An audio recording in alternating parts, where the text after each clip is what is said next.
Okay, so we're doing this a second time, and I'm sorry for that because I had audio issues last time that I wasn't able to salvage it in the editing process. So we're gonna run it back. And thanks, Jared, for being gracious enough to agree to do this a second time. And I think, as last time, we'll start off with an introduction and just jump right in. Awesome, man. Well, first of all, thanks for letting me come back. I'm just using this as an opportunity to do it better. So I'm fired up about it. Definitely. So, introduction for those who aren't familiar with me. My name's Jared Maynard. I'm a physical therapist in Waterloo, Ontario, Canada, just a bit west of Toronto. And so I work in a clinic called Depth Training and Physiotherapy. I'm there part of the week. And then I'm also a team member for a clinical athlete. I'm a clinical athlete provider and the continuing education coordinator. So I've got my hands in a bunch of projects with clinical athlete, which is a lot of fun. And I'm also the co-owner and head coach of an online powerlifting coaching company called Unbreakable Strength. Been working on scaling that up and just working with people to get them strong. And when I'm not working on those things, my wife and I have twin, almost 3-year-old girls and a 5-month-old daughter at home. So they keep us on our toes, and I wouldn't trade it. Okay, great. Okay, so let's start off with the definition that you would give to the phenomenon of pain. And from there, we'll just continue forward. That's sort of the $1 million question, isn't it? So when it comes to defining pain, it seems like the definition that most people are working with or have landed on for now comes from the International Association for the Study of Pain. I forget when the most recent publication would have been, whether it's 2016 or more, a little earlier, pardon me. But I can't remember it verbatim, but it's something to the effect of it's a subjective experience that has physical, psychological, emotional, and sociological dynamics or elements to it. And again, I'm paraphrasing there. And the reason why I feel comfortable paraphrasing, at least right now, is because we're still trying to land on a definition of pain that is broad enough to sufficiently encompass all the different elements of the pain experience, but that also is descriptive enough to give us maybe something to work with, especially as we try to understand it for ourselves and as we try to work with people, whether it's in the capacity of a clinician or a coach or just a family member, a friend, a spouse. So again, paraphrasing, if anybody's interested in the specific definition, you can search up the IASP's definition, and you'll find previous definitions that have been revised. But again, I think the most recent one, something in the ballpark of 2016, give or take. Okay, and now I'm curious to ask about what you said with the sociological component to pain. What would be an example of it? Yeah. So as humans, we are influenced by our environment, certainly the physical environment, but also the social one. So the people that we have around us, whether in close proximity, say it's a spouse, it's a family member, a friend, colleague, and also the other people that we have access to or exposure to, which is pretty wide reaching these days with the internet and with other forms of media and communication. What they communicate to us verbally and non-verbally about pain, as well as other things, is going to shape our belief and behavior when it comes to certain instances. And the reason why I'm saying what they communicate to us verbally and non-verbally is because obviously we've got these dynamics or these dimensions, pardon me, to our communication ability. We can say one thing, how we say it, that affects what we perceive, facial expressions, body language, those all carry some sort of message. So an example to put it more concretely, let's say somebody's dealing with back pain and their father had back pain for years, and their father was really debilitated by it. That experience is going to influence this person now as far as what they understand about back pain or what they perceive it to mean. Maybe that same person talks to other people and says, yeah, my back's kind of hurting when I do this, this, and this. And the person they're talking to kind of winces, kind of grimaces and says, oh, that sounds bad. That's probably going to get worse. And they might not mean anything by it, but those have impact and meaning consciously and unconsciously. So, we can't really get away from it as humans. We have that social dimension to us. So that's if we look at it one way, it ends up being sort of an uphill battle a lot of the time if we're trying to spread better information about pain, trying to empower people to be able to get back to the things they care about. We can also look at it from the perspective of us in whatever capacity we're operating, having the ability to influence people, hopefully for the better, whether that's in the words that we say, the things that we don't say, hopefully we stay away from spouting nocebic and misinformed things, and being able to give people support and encouragement, so that's kind of where my mind's at with regards to that one. And I think that you and guys like the Providers as Clinical Athlete are doing a great job at it, and dispelling some of the myths that we usually see. If I can give an example of just something that I overheard at a gym, I think like 3 months ago, is someone just practically yelling at his friend for doing weighted back extensions, claiming that that's gonna get his spine to pop right out of his back. And I'm just there like, oh, fuck. Yep. The guys behind him better wear safety glasses in case one of his discs decides to shoot across the gym. You never know. Yeah, exactly. And from what I'm hearing, our sociological component, like most things in sociology, obviously intertwined with our psyche and as social beings. So from this, I want to jump right into what we usually discuss and care about most in the fitness community, and that is our workouts. And how do we try to steer away from the sensation of pain during our workouts, since I don't know if anyone listening has ever experienced pain during their workouts, but that sucks. It sucks for sure. Yeah, man, that's a really great question. And it's important, especially for, like you said, for those of us in the fitness community, anybody who finds value in training and fitness, for one reason or another, when you've got something that stands in the way of it, that's not only does that suck because it might take away from the enjoyment, but it can also pose a bit of in some cases, a bit of an identity crisis. If we can't do the thing that we sort of identify with, it might sound a little frou-frou or out there, but it's a real thing. This goes back to the psychological piece. So getting to the meat and potatoes as far as what we can do, probably the most important thing is not to freak out on our part, not to freak out on behalf of somebody else. Don't yell at your friend across the gym for their weighted back extensions. Just shut up, let them build a strong low back. I'm not biased at all. So yeah, keeping or trying to avoid getting really worked up and getting really anxious about things, that ends up being important. And we've got research that shows people who tend to feel more anxious or tend to catastrophize, they tend to have poorer outcomes.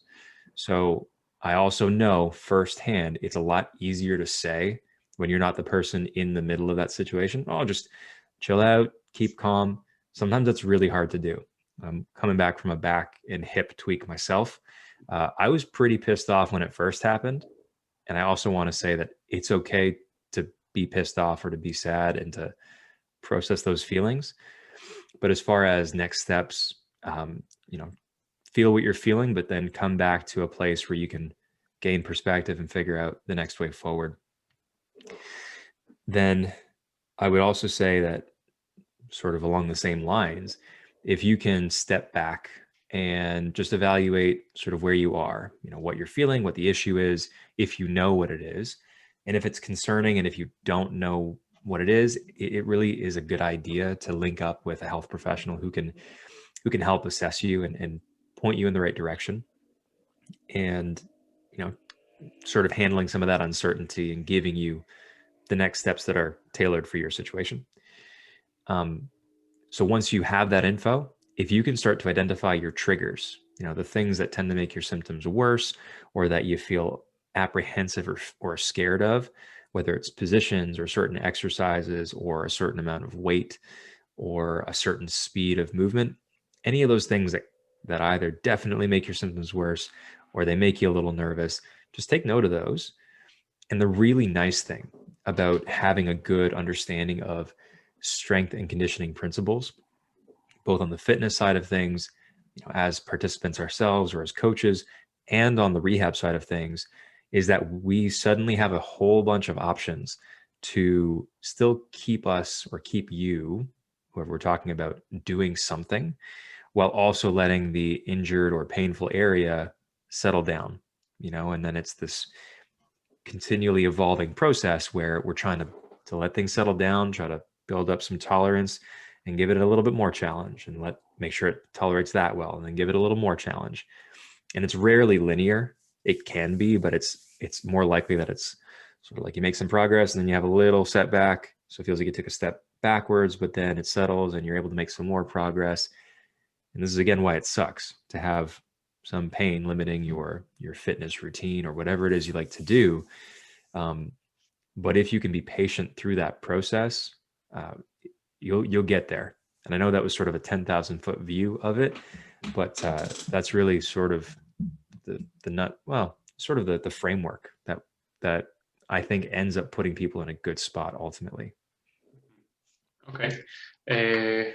Now, one of the things that people usually swear by when they try to talk about explain is just do a thorough warm-up.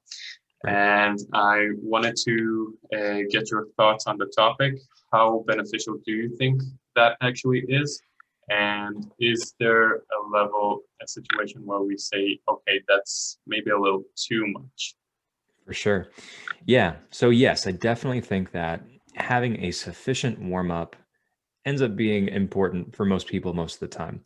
Now, what does sufficient mean? That's going to be more context dependent. A warm-up, in my view, is something that allows you to be ready for the demands of whatever follows. So whether that's a gym training session, you should hopefully feel ready and ready to handle the exercises that follow. And whether it's, so you're going to go play soccer, you should probably warm up enough so you can feel ready to go play and, play hopefully at your best. Now, from the perspective of pain, it is the case where in some instances people feel better and their pain is reduced as they warm up. And that could be due to a bunch of mechanisms. I don't believe we've nailed things down as far as exactly why that happens, because pain is weird. Welcome to the world of pain science. But it's not uncommon to have people say, hey, when my knees warm up, I don't personally have it right now, but someone might have patellar tendinopathy, but they ride a stationary bike for 5 or 10 minutes and they do a bunch of slow tempo squats and their knees feel better and they're ready to squat with the barbell. That happens often enough. You can insert other body parts too, and it can happen. It's not a be all and end all, and it's unfortunately not a guarantee either. And as far as the other part of your question, can it go too far? I definitely think it can. Thankfully, I don't come across it too often. Maybe it's just because of the people who come to see me, but there are people out there who might warm up for as long or longer than they might actually train or have the bulk of their activity. And I would have to question the utility. I very much think that, like other things, there's a point of diminishing returns where you can keep going. You could keep doing warm-up drills, whatever it is, whether it's stretching, whether it's dynamic movements, whether it's foam rolling, whatever seems to feel good and whatever you like to do. At some point, you're probably only getting very incremental improvements. And it's, I'd ask, is that worth your time and your effort? Because philosophically, we only have so much time, and I don't want to spend my time, and I hope people don't waste their time on things that aren't going to help them do more of the stuff they care about. And then clinically, if there's no guarantee that that's going to give us some substantial return on the investment, I would rather, again, see people use their time and efforts towards things that will, or have a better chance of it. Yeah, I think that I can get back to my conversation with Quinn 2 weeks ago, I think, Mhm. where we talked about that it's something that's usually very prominent in this new fitness trend of mobility, Yeah. that they usually spend more time stretching dynamically or just moving around than actually resistance training, Yeah. which would most of the time give you more benefit to health than any of the other things that they do. Mhm. Uh, and from here, I wanted to ask you if you would find any physiological benefit to one popular modality for warm-ups in comparison to another. Just as an example, as we said, foam rolling versus just going on a stationary bike for 5 minutes. Yeah, to my knowledge, I don't know of any distinct, like mechanistic or distinct physiological changes that we can reliably demonstrate that we'd get from something like foam rolling versus something else. And that would apply to other modalities too, whether it's static stretching versus dynamic. Um, I'll talk about sort of how my rules of thumb or my general thought process here, but as far as I'm aware, there's nothing concrete. Um, Now, not to say that foam rolling or static stretching can't be useful or helpful. My biggest sort of my biggest question, if someone asks me, "Hey, should I be foam rolling?" I'd ask them, like, do you find it helpful and do you enjoy it? And if they find it helpful and if they enjoy it, I'm probably telling them that's awesome. You can absolutely keep doing it. Here's what we tend to find in the research. It's not so much the case that we're actually remodeling the tissues because it takes an awful lot of force to get anywhere close to that. And the reason why that's important is because since we're not trying to truly deform these tissues, we don't need to we don't need to pulverize the tissues. You know, we're probably going more after this sort of change in perception where you feel looser, you might feel less pain, you might feel more ready to go.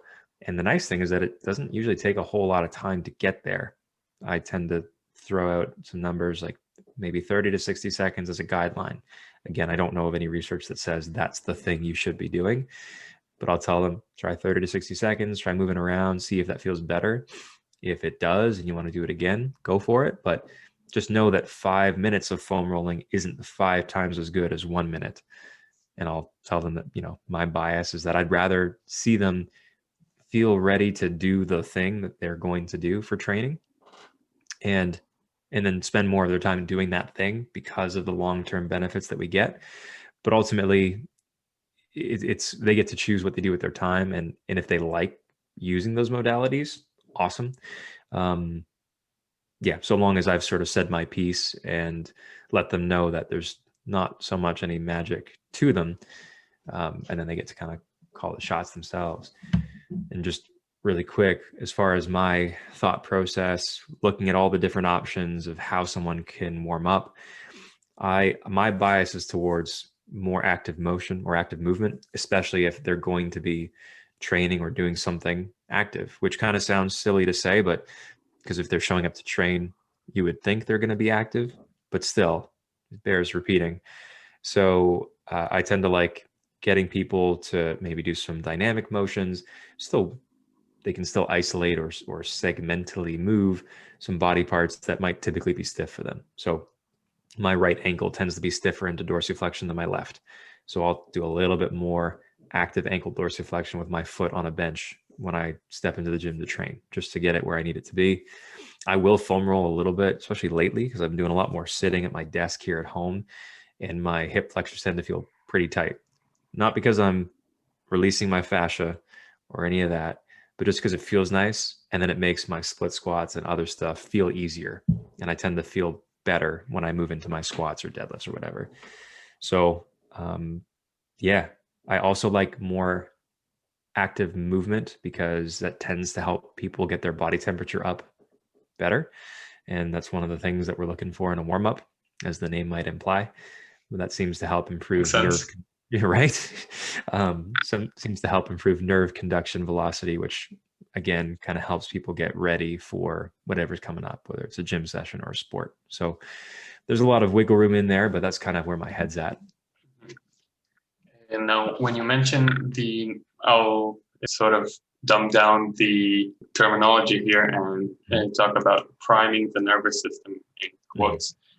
Some people swear by more than dynamic motions, very explosive motions with very submaximal weights, stuff like, say, a dumbbell one-arm snatch or something like that. For priming the nervous system, do you find that to be more beneficial than just moving around and doing a specific warm-up for that day's routine? That's a good question. My answer might be maybe on the surface, and I'm less versed in some of the research on motor learning and dynamic systems theory than, say, Quinn. But I think we can draw from that area of research where I think the context and the intention of what we're trying to train matters. So if we're going to be, let's say someone's warming up to a really heavy squat single, they probably would benefit from, at some point or points in their warm-up, whether it's before touching a barbell and certainly after touching the barbell, ramping up the speed and the intention, or how quickly they're trying to move the bar. Just because when you've got a heavy weight on the bar, you don't necessarily want to try to move that as slowly as you can in most circumstances. If you can move it faster, it tends to benefit you.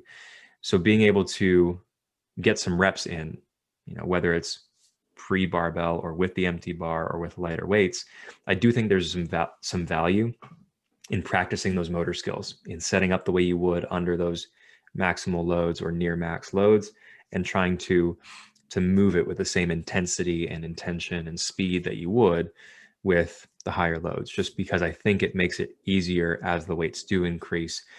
You've prepared yourself to handle those a little bit better. You're probably less guaranteed success if you sort of half-ass your warm-up and then suddenly the weight gets heavier and you're thinking, holy shit, now I got to actually try. I don't know that we have to do that all the time. Like if someone's coming in for a hypertrophy workout and they want to be spending a lot of time, or getting a lot of time under tension, or doing some more tempo work, I don't think you have to do explosive motions, just because that doesn't seem to match up in my head. You can if you want. I just don't see the big payoff. I think you'd be just as fine making sure you can get into the positions that you need and that you feel warm enough, and then you just start working up in weight. So I think the end goal matters, and maybe knowing, let's say if someone knows that they tend to suck at being explosive, maybe doing a few explosive drills in their warm-up would help for the rest of the workout. So that context probably plays in. But again, I know it's always frustrating to me to hear the answer like, well, it depends. Depends on what, but I do think the context matters. I don't think there's anything necessarily essential about those, big fast motions. But I mean, if you like them, they look cool. So you can get lots of Instagram followers if you post them. Yeah, exactly. I think that there's a lot of, again, going back to the psychological component towards intent. And I don't know if there actually is any major physiological benefit to that, at least in a practical standpoint, and not just being slightly statistically significant. But I do think that there is a benefit to people who usually tend to be more tentative during their actual working, with their actual working weight. Now, from here, I wanted to backtrack back to our back extensions myth. And yeah, I wanted to ask you, what are some of the myths that you usually hear around this topic? Some of the more popular ones. I just remembered that right before we started this podcast, I've seen a post saying that you shouldn't be getting a lower back pump after deadlifts, squats, or, to my biggest surprise, RDLs. Apparently your lower back doesn't function in these at all, and that these are primarily should be moved through the hips. Now, I agree with that, Right. but I think that I don't know if you can't get a pump from isometrics or just from actual forceful, axial loading on your spine. Right. But just go ahead from here. I just wanted to throw that out there. Yeah, so I'm with you. I agree that with those motions, we want to be getting some primary motion, especially with hinging through the Yeah. hips. But like the biomechanics would say that your low back is probably going to be doing some hard work, especially if it's heavy enough. But I digress. So, some myths around like the back particularly and things that it should or shouldn't be doing, just to make sure I'm clear. Uh, just in general, what you usually hear about pain specifically. Yeah, Doesn't have to be low back pain or anything like that. Just got you. the normal BS that you usually hear. My favorite, probably one of the biggest ones, and the one that won't die, is that we shouldn't ever have any pain, or if you have pain, something's wrong. Yeah. And pain is unpleasant fundamentally. That's part of what makes it pain, even with our lack of a consistent definition a lot of the time. And I get it, because it's unpleasant, people don't want to be in pain, and it can be really troublesome, right? The thing is, and this is going to sound kind of nihilistic, but it's part of the human experience to have pain, period. Hopefully not constantly. One would hope it's not a life of pure pain. We could get into some discussion there, but we're going to have some pain, especially if you're training hard. It doesn't, in my mind, doesn't really matter what it is that you're training for.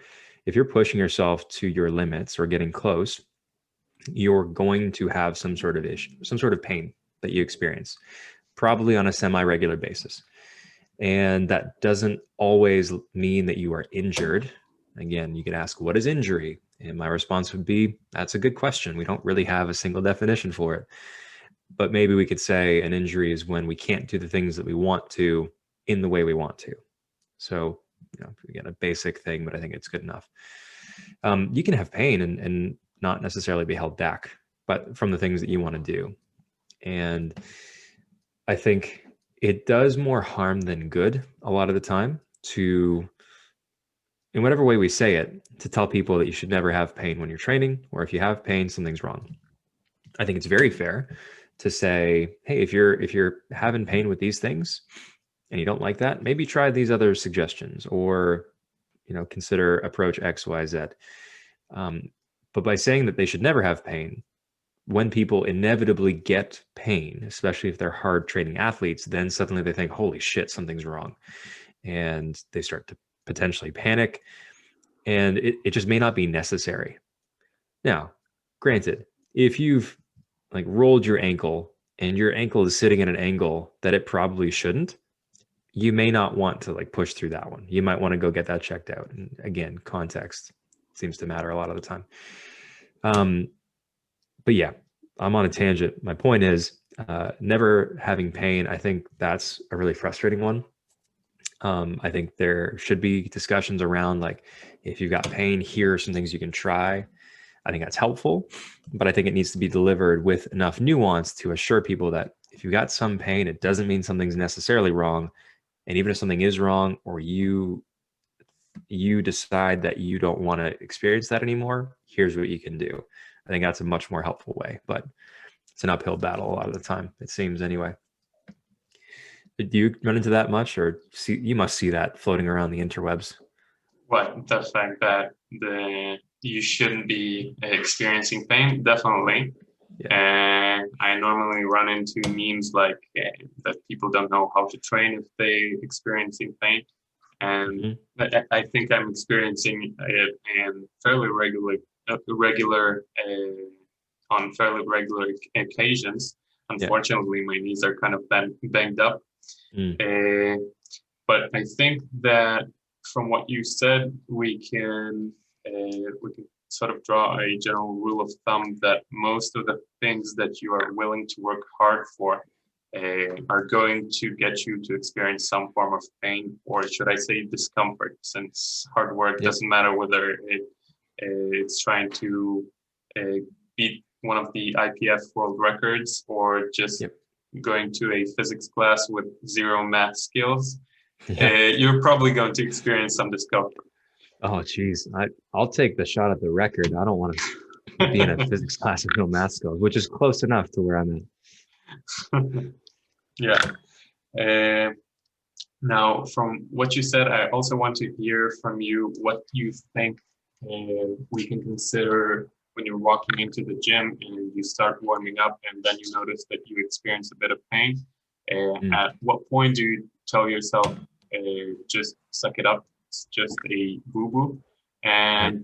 and something's wrong, I should probably either skip this warm-up, skip this workout, or modify it fairly heavily just to get through it, and from there see how can you modify the rest of your training. Really good question there. And I think this is also another reason why having a consistent warm up, using some of the thought processes that we just talked through a few minutes ago ends up being useful, because that gets to be a little bit like, well, if it's consistent, then you get to see how you feel going through it. And let's just stick with maybe knee pain, just since it's relevant, and you could tell me if any of what I'm going to say seems relevant to you with your experience. But maybe you go through your warm up, and on a particular day your knees feel really stiff. They're more painful than usual. That doesn't, at that point, to me, necessarily mean that you need to scrap the workout, but that is at least an indication that maybe you pay more attention to how they're feeling as you further warm up and as you get into the rest of the workout, and be ready to make decisions. I think being ready to make decisions and being ready to make adjustments ends up being an important thing. I tell all of my clients, whether it's in online or in person, to, in those situations, maybe where we're dealing with a flare up or some sort of issue that tends to be a little bit less than predictable in the pain that they get, I tell them to go into the gym sessions or the training sessions without many expectations, or without expectations as best they can. Because I think that does a couple of things. If they go in with high expectations and then they can't meet those expectations, they feel worse. Like they feel like it was a failure, and that usually starts a downward psychological spiral. And or it leads them to make stupid decisions, like keeping the weight on the bar and pushing through the 5x5 when they should have done like a 3x3 at 75% of the prescribed weight, or just scrapped that exercise. But I also don't want them to count themselves out, because pain is weird and it happens often enough. And I'm curious to see if it's happened to you, where we go in and we feel like crap and we have a great session. Has that ever happened to you, or have you found I that? think that most of my sessions where I felt like crap were my best sessions. Especially, I think that one that stands out the most is when I came in, I put like 135, which is for me 60 kilograms on the bar, and Yeah. my knees started hurting like crazy. Hmm. I just went up to the working weight, which was I think twice as much, maybe a Yeah. bit more, and it just disappeared like nothing. There you go. I think Yeah. it was one of my better sessions in regards to squatting in comparison to what I thought it would look like. There you go. Yeah, it's weird. And anybody who tells you they've got it all figured out is full of it, because we don't. There's no way we have it figured out. So anyway, back to the question. What do we do as we walk into the gym? How do we make those decisions? So I think step one is going in. If you do think there's a good chance that you might have some symptoms, try to temper your expectations. Don't count yourself out, but also don't expect the world of yourself. Just see what it feels like you're capable of as you warm up, and take it set by set, or in some cases, rep by rep. I think that if you start to get through the warm up and you're feeling not awesome, maybe you got some pain, maybe you just aren't convinced that you can perform extremely well, still warm up with the bar or whatever the next thing is, and take your time. Maybe you do some extra warm up sets, and just calmly observe how you feel, how you're moving. And if things are getting worse, like you start feeling worse, your pain gets worse, your symptoms increase, or you just have a really strong intuition, or you just know it's going to go poorly, I would suggest first modifying as much as you need to try to find something that's trainable that day.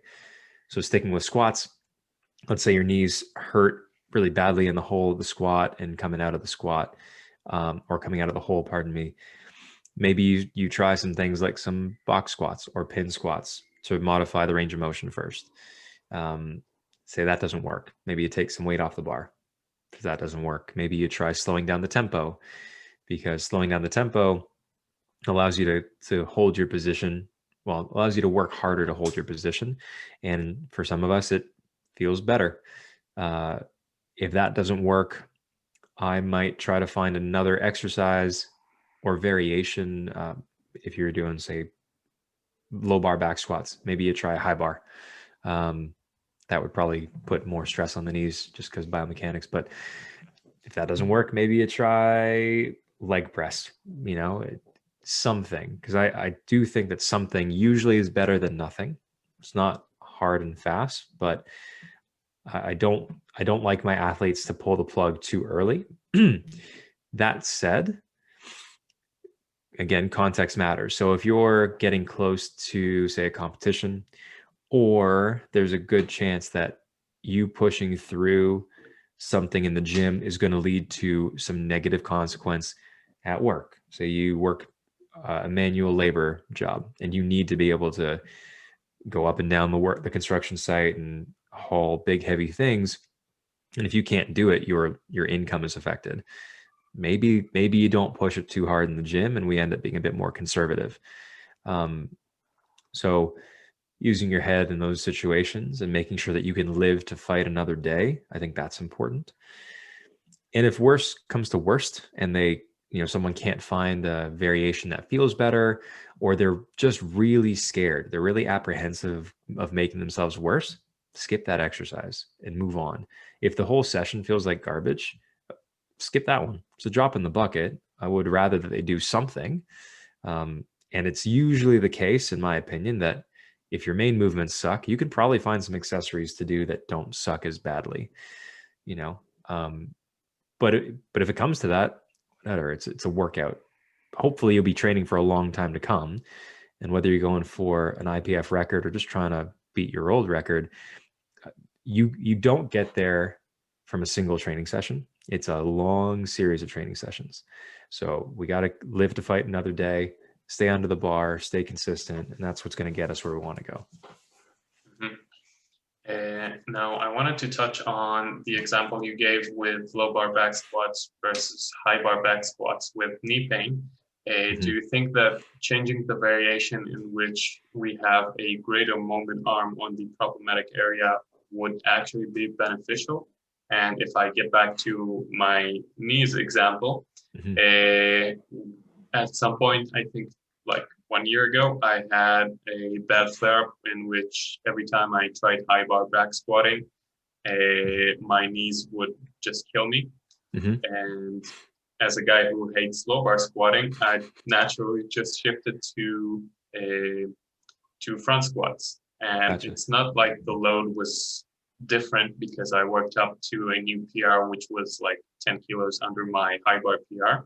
Nice. And I didn't feel anything in my knees. And It's kind of strange since front squats tend to be a bit more knee dominant than any variation of a back squat. Totally. Absolutely is the short answer. And I think this is a great reason or a great opportunity to drive home the point that pain is complex. People are complex. I'm at a point in my clinical and coaching career where I won't count many things out off the hop. So I've seen it be the case recently too, where we're making a shift that we would think biomechanically or whatever would make things worse, but you don't really know unless you try it. So it happens often enough where we try it and it feels way better than we thought, or better than where there's no pain, something like that. Excuse me.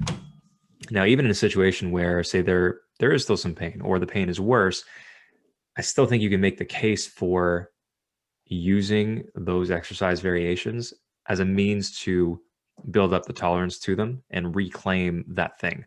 So to use my own example, I've had a long history of a persistent hamstring issue So I strained my proximal left hamstring in 2015 pulling a sumo deadlift. Um, and then it's been a long road from there till now. It's a lot better now than it used to be, but it's still a thing where I have to be mindful of positions and loads and that sort of stuff. So I was the strongest pulling sumo at the time. I think I weighed in the low 180s and I was pulling 450, give or take, before the injury. And my conventional was not bad, but it wasn't that high. So then I couldn't pull sumo because that was more aggravating. So I pulled conventional for a long time. And then for a couple of reasons, my coach and I started working sumo back in there. And just on a personal level, it annoyed the crap out of me to not be training sumo because I had a personal vendetta. I'm like, I'm gonna make sure that sumo feels good again. I'm not gonna let that be the thing that hurt me and then I stay away from it. So it took time, slowly built that up. And for me, it was more troublesome than conventional, even after the strain. But it's at a point now where my hamstring's not the limiting factor in my sumo anymore, which is pretty cool. So that was a long answer, but yes, I definitely think it can be useful and be surprisingly well received or well tolerated to go with more or a variation that in theory puts more stress, mechanical load on that area. There's nuance to it, but it's worth a shot. And if it doesn't work, all right, move on to the next idea. Now, from here, I wanted to jump onto the question of preparing an athlete psychologically and the case that they're a bit more dependent on their coach, since I know that most of us have clients that are a bit more neurotic, I Yes. should say. Yep. What would you usually do if they come in either a little too zealous, trying to push it a little too quickly into what they used to be able to do, and vice versa, if they're very timid of any flare up or anything like that? Yeah. So I think it starts with a conversation in both situations or however it presents. So setting expectations ends up being important for me as a clinician, as a coach. And I'll probably lead into it just by asking them, like, hey, what are you expecting? How do you think this is going to go? What do you think we should do? What shouldn't we do? And based on their answers to those questions, and, if I know their background, that also helps out too. If I have a read on somebody and I think or I know that they're very type A, very neurotic, they're overachievers, I'm describing myself here, so I feel like I'm attacking myself a smidge. But if I know that, then I might strategically ask, like, okay, so what happens what happens if you're wrong? Like, what if you plan for, I don't know, 200 kilo squat today, and what if you can't get it? And I might just let them sit with that for a minute. Um, and I want to make sure that by the time that we finish the conversation, I not only know where they're at going in, but that I hopefully let them know that it's not a zero-sum game where it's I either win or I lose. I have to hit this to win, and if I don't hit that, anything else constitutes a loss. Instead, I want to show them that we've got a whole bunch of ways that we can get you a win. I'm a huge fan and believer in trying to find a little win, even in the midst of a really terrible feeling day where, say, they can't hit the 200 kilos, they can't get close to it. Maybe they can only get 150 kilos on the bar while they feel decent. Okay, I get it. You can be frustrated, you can be mad, you can swear, whatever you got to do. Process it. What's our next step? Are you going to let that? I might poke their ego a little bit. You're going to let that stop you? You going to stop there, huh? If I have that rapport built and if I know that they would respond decently to it, but I'm probably also trying to show them, like, hey, we can't hit 200 keys today, but we'll stick at 150 because that makes sense. Let's make sure your technique is perfect. Like, get that knee position stacked. Let's have you move that bar as fast as you can out of the hole and just make each repetition as good as you possibly can. If you can do that, that's a win. Or if you walk away from this exercise or this session and you're not feeling a whole lot worse, that's a win. Trying to put the ball in their court and give them the tools, give them the understanding, or help them reach the understanding that there are many roads to Rome, as the saying goes, and give them the tools to pick the appropriate road for that day, because the road changes, or the appropriate method changes. On the flip side, if somebody's really timid, really afraid, then I'm probably trying to, more often than not, minimize the fear. So if they, on paper, are supposed to get to 200 kilos on the squat and they're apprehensive, they're thinking, I don't know how my back's going to take it. Be like, okay, what do you think would happen? What's the worst that could happen here? And sometimes that's a good question to ask. Other times, if they're already catastrophizing, I won't necessarily ask it. But more often than not, the worst that happens, it isn't as bad as it kind of feels. But one way or the other, I'll ask them, okay, so what do you think we should do? How do we make sure that you stay intact and you stay whole? How do we get the most out of the session? And try to get them to give me some ideas. And I'll try to make it so that whatever the exercise, whatever the challenge is, they feel like it's within their wheelhouse. Last thing I'll say for now is I'm borrowing an idea from John Berardi in his book Changemaker. Have you heard of that book or read it? No, I haven't. Great book. Would highly recommend it to anybody in the health and fitness spheres. It covers a lot of topics, and I think often books that do that, they might fall short. He crushed it. So in one of the sections where he's talking about motivational interviewing and goal setting, his confidence test is when choosing a goal or an action item to ask someone on a scale of 0 to 10. 10 is like 100%, I know I'm going to get this done. And 0 is like, there's not a chance that's happening, where they fall. And he's trying to get people to 9 or 10. Anything less than that, in his opinion, means the goal is too broad, or there's something that's creating enough friction to make it less likely that the person's going to succeed. And as coaches, coaches and clinicians, we're trying to set people up for success. Because I think we can all agree there are a few things that are worse than just thinking you've got a shot and then failing, and thinking you got a shot and failing again, and this cycle of failure that'll demoralize you quickly. But if you win, or you get a success and another success and another success, a whole different ball game.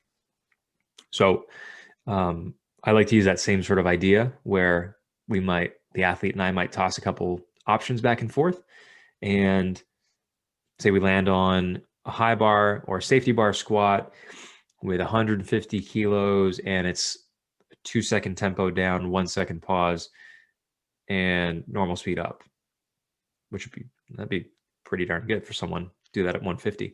And I'd ask them, like, 0 to 10. 10 is like, I can do this, no problem. 0 is, I want nothing to do with it. Where do you fall? And I'll try to get them towards that higher end of the spectrum, just to minimize that fear. And then, yeah, hopefully they walk away having had a good experience, and we kind of go from there.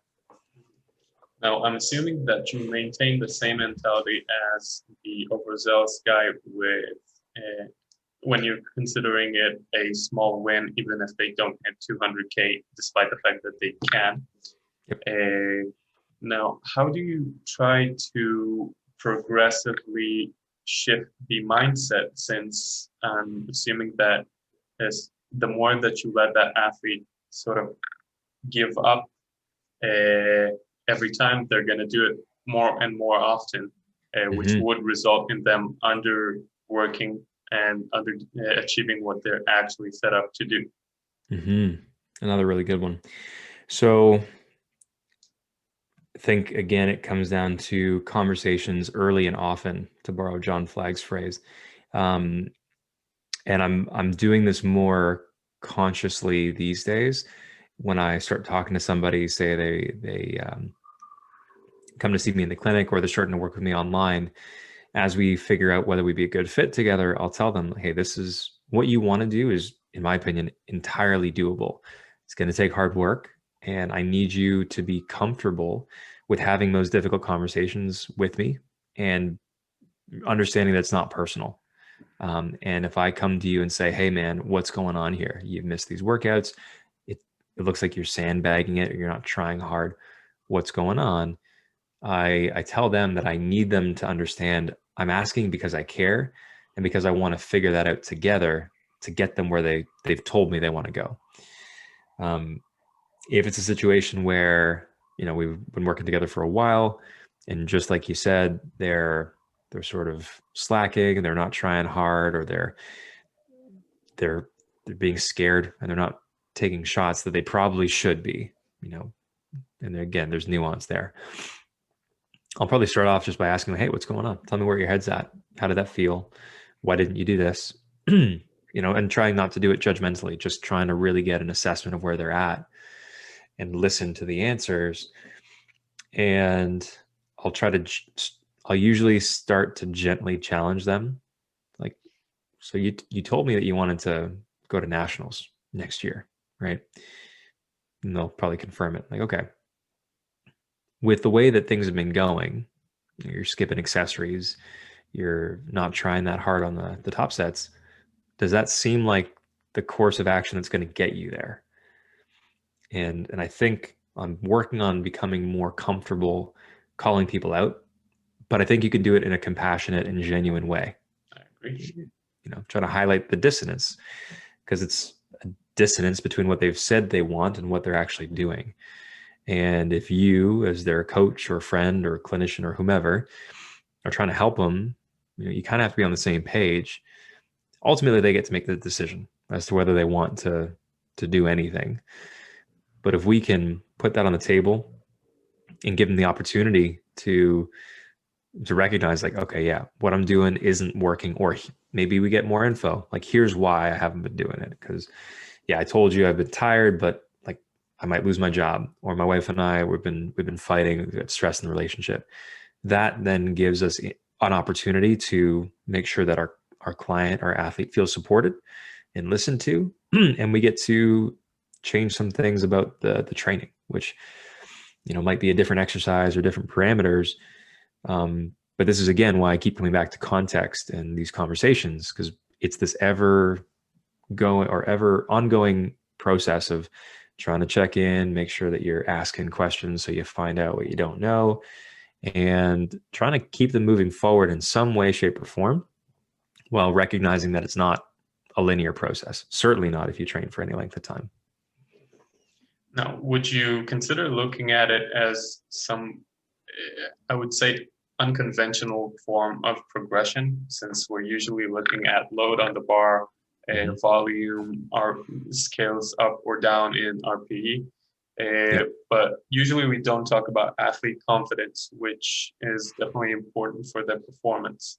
If you do have someone like that, that's usually a bit more neurotic, would you consider building up their confidence way before you try to build up the weight on the bar? 100%. You probably have to do it that way if you want to stand a decent chance of being successful, and for them to feel successful, which is, what we're after, really. So yeah, that's absolutely on the money. And that's why I think that we are doing ourselves a disservice and our athletes a disservice if we think sort of narrow-mindedly about what progress looks like. Now, there are some non-negotiable things. If you want to set a new IPF world record, you kind of have to be above a certain amount of weight on the bar. There are certain parameters there. But to even stand a chance of getting there, you need to make sure that your client thinks they can. And to do that, we need to build up their confidence.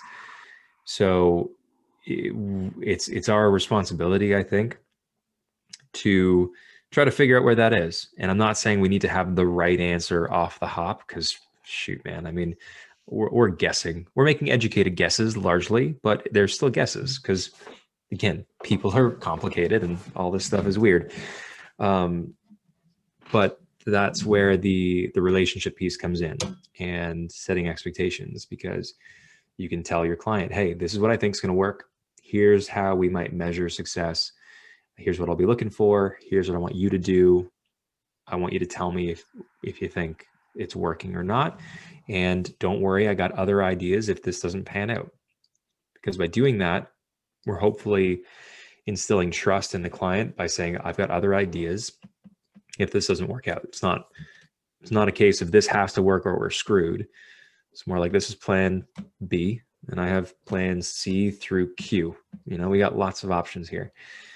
And then also letting them know that they have responsibilities too, not just doing the thing, but also communicating, saying, here's what I think, here's how it could be better, here's what we should maybe be doing or shouldn't be doing, because that's going to streamline the process a lot, because they're going to know how they feel better than anybody. So if we can hold their trust and also have them know they're accountable, or they're responsible rather, for that sort of stuff, it's going to help them to know they're responsible for that stuff, because it helps us get them where they want to be faster. That just streamlines the whole process. Doesn't make it easy necessarily, because there are still really tough situations you kind of have to sort of trudge through, but it makes it a lot easier than the alternative. All right. And now I wanted to finish off with a question that's more of a personal curiosity that popped up after what you mentioned with your hamstring injury. Now, isn't the hamstring a bit more prone to, I wouldn't say a larger range of motion, but to be a bit more stretched out when you're in a sumo position alongside a hinge, as well as anterior pelvic tilt? I know when I used to dabble a bit in gymnastics, and I used to work on a pancake, which is basically just a big front split and a big middle split, and you trying to lean forward. Whenever I would try to keep my back straight, my hamstrings would feel like they were about to tear off my legs. So I think that makes sense that the conventional deadlift was actually what sort of quote unquote saved you in that situation. Totally. Yeah, you're on the money. And that's exactly how it played out for a good chunk of time. And I also think it makes sense because in that sumo position, I mean, there's a chance that it plays out the other way too, where maybe I was conventionally deadlifting and I got a hamstring injury there, and just the position of my leg and my torso, the mechanical demands on the hamstrings. If I tried to conventionally deadlift after that original injury, if it happened in a conventional position, reasonable to think that maybe that would be tougher, or it would be tougher to conventional deadlift than it would be sumo in that situation for a variety of reasons. But yeah, definitely for me, it just getting into that wider sumo stance, trying to bring my hips to the bar, that was all pretty symptomatic. I also found for a while that low bar squatting, particularly getting into the hole and just coming out of the hole, was tough. So it was shortly after I had that injury that I reached out to Quinn, because how did it work? It was 2015, I got hurt. I became a clinical athlete provider in 2016. I reached out to him. Yeah, no, it would have been 2016 as well. So the short version is I started competing in powerlifting in 2016. I did a meet. It's funny. It's actually pretty cringeworthy now. I signed up for 2 meets 5 weeks apart from each other. For anybody who's listening and is new to powerlifting, don't ever do that, especially not for the first 2. That's just stupid. I didn't know any better. This was after the injury, mind you. So needless to say, my hamstring did not enjoy any of it. So later that year, the coach I was working with at the time, he was going to be stepping back. So that's when I reached out to Quinn, and he helped me set up training to let the hamstring settle down and also start to build some tolerance. So we stayed away from the things that really set it off. So I wasn't deadlifting off the ground at all for probably 6 to 8 weeks. So I was doing block pulls for my heavier work. And that also, I think that was in a sumo position just because I could tolerate that lessened range of motion. And we were doing slow tempo RDLs to get some loading on the hamstring, tolerable range. and the tempo helped to limit that too. And then eventually worked the bar down to the floor, worked up on intensity, and then I think I can't remember whether we had sumo in the mix when it came to pulling off the floor, or if we pivoted quickly to conventional, but then put most of the work into conventional for a while. My coach now, he and I started working on sumo again, probably a couple years ago. And this year, again, made a pretty big push with sumo, and it's in a lot better of a spot than it used to be. Again, I've got a back and hip tweak that happened from sumo deadlifting. It was just one of those instances where you're having some bad luck with sumo pulling. I'm noticing this trend here. But one cool thing was the first time that I pulled a relatively heavy sumo single, which was maybe in May of this year, April, May. It was about it was either 425 or 435. And the most I'd pulled sumo ever was 455. And so for that being the first single that I pulled that was heavy in sumo in literally years, that was kind of cool. Yes. But yes, you're right. Poor luck with sumo. Yeah, I forget what my point was, but that's my story. I think that from there we can actually start a conversation about people misjudging from what the injury was stemming from, but I think we've covered a broad enough array of subjects. So I think that we can close it off here, just so people can also digest everything that they just heard from you. Sure. So maybe we can save it for another time. Sounds great, man. And from here, just go ahead. You can plug in anything that you want to endorse, whether it being the CalU Summit replays or any of your future or current work. Awesome. All right. Get ready for the shameless plugs. So first of all, let me thank you, Igor, for the opportunity to come back and do this. Really, this is a lot of fun, and I truly appreciate the opportunity. So thank you for that. I think this was actually better than the first one. I fully agree. This was better for sure. So, thank you for having audio issues the first time. For anybody who wants to reach out to me or connect, social media is probably the easiest. I'm pretty active on it, especially these days. Jared Maynard _PT is me on Instagram. You can find me at Jared Maynard on Facebook. For emails, you can shoot me an email in two places. If there's anything related to clinical athlete, jared@clinicalathlete.com. That's the one to use. If it's anything related to coaching, shoot me an email at unbreakablestrengthonline@gmail.com. And check out my Instagram profile, because there's a link there for a free PDF of 5 squat tips that I found for myself and for my athletes to be really, really useful. Got a great track record of people who I may not actively be coaching, but who have been using those tips, been finding it super helpful. Also launched a free Facebook group called Becoming Unbreakable, the Powerlifting Journey. That's totally free to enter. So shoot me a message. I'll shoot you an invite. And then for CalU, we have the replays available. So if you weren't able to make the CalU Summit Clinical Athlete Level Up, basically this brainchild of goodness, you can search that. You can find links, both the Level Up Initiatives profile and Clinical Athletes profile, and that'll take you to the place where you can, I think, purchase access there. And yeah, also watch out for some exciting stuff from us at Clinical Athlete. We have a few projects in the works. One of them has to do with powerlifting, and it'll be launching very soon. So stay tuned for that. Good to hear. Yeah, man. Okay.